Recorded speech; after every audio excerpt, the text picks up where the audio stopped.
Belief system, अगर आपको लगता है कि आप कर सकते हैं तो ही आप कर सकते हैं। लोग आपके बारे में क्या सोचते हैं, आपके विचारों के बारे में क्या सोचते हैं, ये मैटर नहीं करता। इंपॉर्टेंट है कि आप अपने बारे में क्या सोचते हैं, क्योंकि अगर आपको लगता है कि आप कर सकते हैं तो ही आप कर सकते हैं। God help those who help themselves. वैसे भी मानो तो शंकर, नहीं मानो तो कंकर।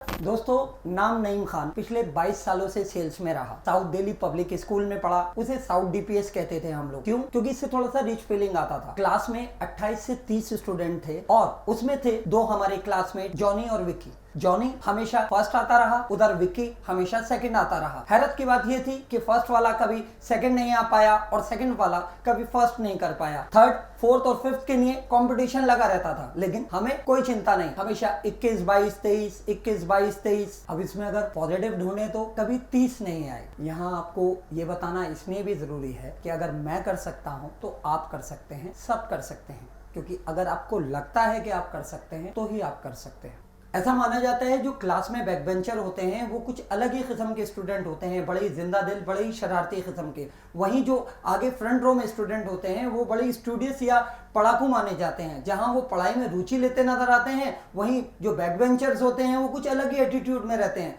उनको लगता है देखते हैं क्या पढ़ाएगा, हमें पढ़ाएगा। वैसे तो हमें कोई दिक्कत नहीं थी दोस्तों, लेकिन दिक्कत होती थी साल में सिर्फ एक बार, जब एनुअल प्राइज डिस्ट्रीब्यूशन सेरेमनी के समय असेंबली में जाना पड़ता था। क्योंकि वहां हमारा भी तो एक अहम रोल था। तालियां जो बजानी होती थी, जॉनी और विक्की जैसों की नहीं, इतनी तालियां बजाई, इतनी तालियां बजाई, सालों साल बजाई। और कई बार ऊपर देखते हुए कहते थे कि भगवान कब तक बजवाएगा और कितनी बजवाएगा। और एक दिन आकाशवाणी हुई कि नईम खान चिंता ना कर, एक दिन तुझे सूद समेत लौटाऊंगा। हमारे अच्छे दिनों की शुरुआत हुई जब मैं सेल्स में आया। हालांकि शुरू में काफी दिक्कतों का सामना करना पड़ा। जिसको भी प्लान दिखाओ, जिसको भी इन्वेस्टमेंट के लिए बोलो, हर कोई बोले तू कर ले इन्वेस्टमेंट, तू बन जा लखपति, तू कर ले इन्वेस्टमेंट, तू बन जा लखपति। इतने लोगों ने बोला तू बन जा लखपति, तू बन जा लखपति, मानो भगवान ने सबकी सुन ली। और जब तालियों की शुरुआत हुई तो ऐसी हुई कि इस एक एवरेज स्टूडेंट को चीफ जस्टिस ऑफ इंडिया के द्वारा दिल्ली रत्न अवार्ड से सम्मानित किया गया। दोस्तों, कहने का मतलब सिर्फ इतना है कि अगर मुझ जैसा कर सकता है तो आप कर सकते हैं, सब कर सकते हैं। फर्क सिर्फ इतना है कि अगर आपको लगता है कि आप कर सकते हैं तो ही आप कर सकते हैं। उदाहरण तो बहुत हैं, लेकिन शुरू से ही क्रिकेट का शौकीन रहा हूं, तो अगर बात करें क्रिकेट के ऊपर तो 10 साल 20 साल वनडे इंटरनेशनल में कभी किसी ने दोहरा शतक नहीं मारा। लेकिन जब पहली बार सचिन तेंदुलकर ने वनडे में डबल सेंचुरी स्कोर किया तो लोगों को शायद लगा होगा क्रिकेट बाय चांस शायद हो गया। लेकिन वहीं कुछ प्लेयर्स को लगा होगा कि सचिन कर सकता है तो हम भी कर सकते हैं। शायद इसी वजह से कुछ ही महीने लगे इस बार वीरेंद्र सहवाग को डबल सेंचुरी वनडे में स्कोर करने के लिए। अब तो मानो एक बिलीव सा बन गया कि सचिन कर सकता है, सहवाग कर सकता है तो कोई भी प्लेयर कर सकता है। कुछ ही दिनों बाद रोहित शर्मा ने एक बार नहीं, 2 बार नहीं, 3 बार डबल सेंचुरी स्कोर किया, क्योंकि उसको लगा सचिन कर सकता है, सहवाग कर सकता है तो मैं कर सकता हूं। आज हर प्लेयर को लगता है कि सब कर सकते हैं, क्योंकि अगर आपको लगता है कि आप कर सकते हैं तो ही आप कर सकते हैं। कई बार लोग परिस्थितियों का बहाना लेकर खुद को एक्सक्यूज देते हैं और उनको लगता है कि वो शायद इस वजह से नहीं कर पाए या उस वजह से नहीं कर पाए। मैं यहाँ आपको याद दिला दूं कि युवराज सिंह जब वर्ल्ड कप में एक बेहतरीन परफॉर्मेंस दे रहा था तो उसे मालूम था कि उसे कैंसर है और इस कप के बाद उसे इलाज के लिए जाना है। तो दोस्तों, परिस्थितियां सबके साथ आती हैं। इम्पॉर्टेंट है कि उस समय आप उससे कैसे निकल कर आते हैं, क्योंकि अगर आपको लगता है कि आप कर सकते हैं तो ही आप कर सकते हैं। It's all there in the state of mind.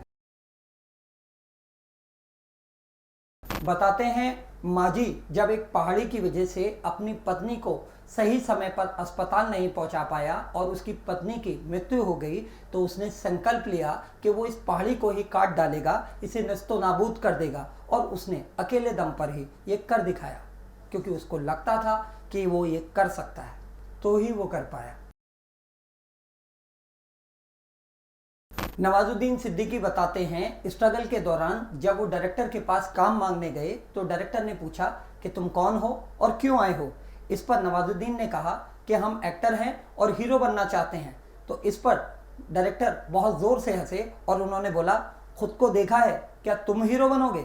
इतने रिजेक्शन और स्ट्रगल के बाद जहां लोग हार मानकर वापस आ जाते हैं, वहीं नवाजुद्दीन सिद्दीकी डटे रहे क्योंकि उनको लगता था वो कर सकते हैं, इसीलिए वो कर पाए। लेसन ऑफ द स्टोरी, जहां सचिन कर सकता है, सहवाग कर सकता है, युवराज कर सकता है, माझी कर सकता है, तो आप कर सकते हैं, हम कर सकते हैं, सब कर सकते हैं। वहीं हो सकता है कुछ लोगों को लगे कि ये तो सेलिब्रिटी हैं, शायद ये कर सकते हैं, हम नहीं कर सकते हैं। तो यहाँ मैं आपको याद दिला दूं कि इनका काम ही इनकी पहचान है, वैसे तो ये भी एक आम इंसान है। सक्सेस और फेलियर के बीच अगर कुछ खड़ा है तो वो खड़ा है आपका बिलीफ सिस्टम। अगर आपको लगता है कि आप कर सकते हैं तो ही आप कर सकते हैं। Here I will tell you a short story. एक बार एक डॉन अपने घर वापस आता है काफ़ी समय के बाद, और जब वो घूमने निकलता है तो एक बार्बर शॉप जा पहुंचता है। वहाँ हेयर ड्रेसर को कहता है कि मेरा शेव करो, 5 लाख रुपए दूंगा, बस एक बात ध्यान रखना, हल्का सा भी कट लगा तो शूट कर दूंगा। इस पर हेयर ड्रेसर कहता है कि मैं ये नहीं कर पाऊंगा, जान है तो जहान है, और वो उसको मना कर देता है। उसके बाद वो दूसरी शॉप पर जाता है, तीसरी शॉप पर जाता है, लगभग सभी लोग इस शर्त को सुनकर पीछे हट जाते हैं और उसे मना कर देते हैं। वहीं वहां एक चतुर व्यक्ति इस चैलेंज को एक्सेप्ट करता है और उससे कहता है कि बैठो सर, मैं आपका शेव कर दूंगा। डॉन कहता है कि तुम्हें मालूम है ना कि अगर कट गया तो मैं तुम्हें शूट कर दूंगा, और अगर तुमने कर दिया शेव तो मैं तुम्हें 5 लाख दूंगा। वो व्यक्ति उसका चैलेंज एक्सेप्ट करते हुए उसका शेव कर देता है। अब डॉन उसको उसके इनाम के 5 लाख रुपए देता है और पूछता है कि तुम्हें डर नहीं लगा अगर कट जाता तो? इसके ऊपर वो जवाब देता है कि सर ऐसे कैसे कट जाता, और अगर कट भी जाता तो उस तरह तो मेरे ही हाथ में था, आपके शूट करने से पहले मैं आपका गला ना काट देता। मोरल ऑफ द स्टोरी दोस्तों, कुछ भी बड़ा अचीव करने के लिए हमें बड़े डिसीजन लेने पड़ते हैं। अगर हम में गट्स हैं, अगर हमें लगता है कि हम कर सकते हैं तो ही हम कर सकते हैं।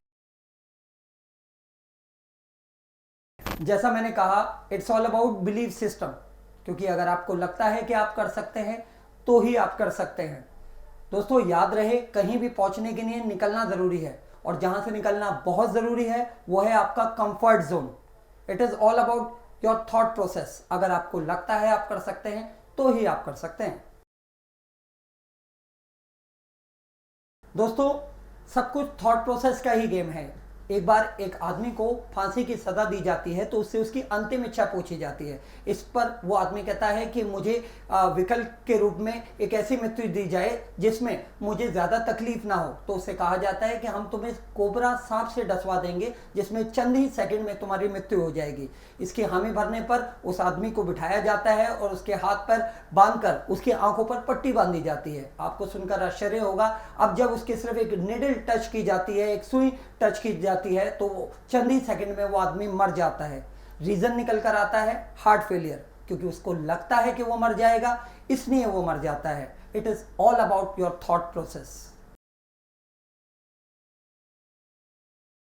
दोस्तों आपकी अचीवमेंट में आपकी सराउंडिंग का भी बहुत बड़ा रोल है। ऐसा कहा जाता है कि अगर आपके 4 दोस्त फिटनेस फ्रीक हैं तो बहुत मुश्किल है कि आपका पेट निकल पाए। बिल्कुल उसी तरह अगर आपके 4 दोस्त शराबी हैं या नशा करते हैं तो बहुत मुश्किल है कि 4 महीने भी आप इससे दूर रह पाएं। हमें अपना विजन बनाए रखना है। कई बार लोग जाने अनजाने हमें डिमोटिवेट करते मिलेंगे। आपने सुना होगा लोगों को कहते हुए कि पैसा कमाना इतना आसान नहीं है, पैसा पेड़ पर नहीं उगता है, पैसा तो हाथ का मैल है। उनकी बातों में मत आइए, उनसे कहिए इसे निकाल कर दिखाइए। आप अपने काम पर फोकस रहिए, चलते रहिए, क्योंकि हो सकता है कि शुरुआत में आपको कुछ कठिनाइयों का सामना करना पड़े, मगर अंत में जीत आप ही की होगी। जरूरत है सिर्फ एक सच्चे संकल्प की, क्योंकि अगर आपको लगता है कि आप कर सकते हैं तो ही आप कर सकते हैं। दोस्तों मैं साथ के साथ आपसे कहूंगा कि बिलीफ में कोई लॉजिक ढूंढने की कोशिश मत कीजिए। जो आप कर रहे हैं उस पर आप विश्वास रखिए। अगर हम बात करें यहाँ पे राइट ब्रदर्स की, तो जिस समय उन्होंने कहा होगा कि आप, हम, ये चेयर, ये टेबल सब हवा में उड़ेंगे, 2 से 3 दिन की दूरी हम 2 से 3 घंटे में तय करेंगे, तो क्या किसी ने विश्वास किया होगा? नहीं, बिल्कुल नहीं। बिल्कुल उसी तरीके से जिस तरह हमारे मास्टर जमील हमसे कहा करते थे कि क्या टीवी के पीछे भागते हो, देखना एक दिन ऐसा आएगा कि ये टीवी तुम्हारी जेब में होगा, तो हम भी विश्वास नहीं करते थे। क्योंकि वैसे भी आपने सुना होगा कि हर जीनियस आदमी को लोग पागल ही समझते हैं जब तक कि वो कामयाब ना हो जाए। इसलिए मैं आपसे कहूँगा ज़्यादा लॉजिक मत ढूंढिए। वैसे भी सामने होते हैं जो लोग उन्हें बुरा कहते हैं और जिन्हें देखा ही नहीं उन्हें खुदा कहते हैं। दोस्तों, इस दुनिया में सब कुछ डिपेंड करता है आपके बिलीफ सिस्टम पर। कई बार कुछ भी कार्य करने से पहले हम लोग खुद ही तय कर लेते हैं कि क्या हम कर सकते हैं क्या नहीं। वैसे तो इसके ऊपर अगर 2 घंटे भी बात की जाए तो शायद कम है कि व्हाट इज बिलीफ सिस्टम। मैं यहाँ उदाहरण के तौर पे आपको सिर्फ ये कहूंगा कि अगर आपके शरीर पे कोई टैटू है और उसे अगर आप पानी से मिटाना चाहें तो क्या वो मिटेगा? नहीं, बिल्कुल नहीं मिटेगा। लेकिन वही टैटू अगर आप सर्जरी से मिटाने की कोशिश करें तो शायद संभव है। अगर वही टैटू आपके दिमाग में छप जाए तो उसे कोई भी नहीं निकाल सकता, क्योंकि कोई भी डॉक्टर आपके नज़र का तो इलाज कर सकता है, नजरिए का नहीं। उसका इलाज आपको खुद ही करना होगा। वो कहते हैं ना, उम्र भर गालिब मैं ये भूल करता रहा, धूल चेहरे पे थी और आईना साफ करता रहा। साथ ही साथ मैं आपसे कहना चाहूंगा, ना कि सिर्फ मेरे कहने से होगा या सिर्फ आपके सुनने से होगा, सिर्फ और सिर्फ आपके करने से होगा। क्योंकि अगर आपको लगता है कि आप कर सकते हैं तो ही आप कर सकते हैं। जो लोग सब कुछ हाथ की लकीरों पर छोड़ देते हैं उनके लिए सिर्फ इतना कहूंगा कि तकदीरें तो उनकी भी होती हैं जिनके हाथ नहीं होते। दोस्तों, गधा तो आखिर गधा ही होता है। गधे की पीठ पर अगर किताबें लाद दी जाएं तो वो मास्टर नहीं बन जाएगा। जी हाँ, एक दिन गधे के मालिक को लगा कि क्यों ना गधे से भी कुछ काम लिया जाए। उसने गधे की पीठ पर मंदिर रखा, गले में घंटी बांधी और उसे गांव में लेकर चल पड़ा। फिर क्या था, गधे की पीठ पर मंदिर देख, गले में घंटी देख, लोग गधे का भी मान सम्मान करने लगे। उसके गले में माला डालने लगे, तो कोई उसे खाना खिलाने लगा, तो कोई मंदिर में पैसे डालने लगा। ये सिलसिला काफ़ी वक्त तक चलता रहा। मालिक भी मालामाल हो गया। अब कुछ वक्त बाद गधे को लगा कि ये सब कुछ तो मैं कर रहा हूँ, सारा बोझा मैं उठा रहा हूँ। और एक दिन वो मंदिर, घंटी सब कुछ छोड़ अकेला निकल पड़ा। उसने देखा कि कल तक जो लोग उसे मान सम्मान दे रहे थे, खाना खिला रहे थे, मंदिर में पैसे डाल रहे थे, अब वही लोग उसको धत्कारने लगे। गधे को समझ में आया कि वो गधा नहीं था जो मालिक को कमा कर दे रहा था, बल्कि वो मालिक था जो गधे से भी काम ले रहा था। लेसन ऑफ द स्टोरी, दोस्तों, हम सबको टीम वर्क की इंपॉर्टेंस को समझना चाहिए और अपने रोल के अकॉर्डिंग ही काम करना चाहिए। ऐसा कहा जाता है, practice make the man perfect. गलतियां होंगी, गलतियों से घबराएं नहीं बल्कि गलतियों से सीखें। क्योंकि हमेशा ध्यान रखें कि इतनी भी गलतियां ना करें कि पेंसिल से पहले रबड़ ही गिर जाए। दरअसल अक्सर जो हम गलती करते हैं वो ये करते हैं कि हम अपने टैलेंट और अपने स्किल के हिसाब से अपना गोल सेट करते हैं, जबकि होना उसके विपरीत चाहिए। हमें अपना पहले गोल सेट करना चाहिए और उसके अकॉर्डिंग अपने टैलेंट को और अपने स्किल को शार्प करना चाहिए। अगर हम बात करें एक जीपीएस के उदाहरण से, तो जब तक आप उसके अंदर अपना डेस्टिनेशन नहीं डालेंगे, जब तक आपको डायरेक्शन नहीं मिलेगा। बिल्कुल उसी तरीके से जैसे कि अगर आप अपना गोल निर्धारित नहीं करेंगे तब तक आपकी स्किल और आपकी एबिलिटीज उसे परफॉर्म नहीं कर पाएंगी। दोस्तों, जैसा मैंने शुरू में कहा, फर्क इस बात से नहीं पड़ता कि लोग आपके बारे में क्या सोचते हैं, फर्क इस बात से पड़ता है कि आप अपने बारे में क्या सोचते हैं। जैसे मरा हुआ आदमी कभी वापस नहीं आ सकता, बिल्कुल उसी तरीके से गुजरा हुआ वक्त कभी वापस नहीं आ सकता। हमें मालूम होना चाहिए, हार तब होती है जब मान लिया जाता है, जीत जब होती है जब ठान लिया जाता है। शायद इसीलिए कहते हैं, मन के हारे हार है, मन के जीते जीत। मान लिया तो हार और अगर ठान लिया तो जीत।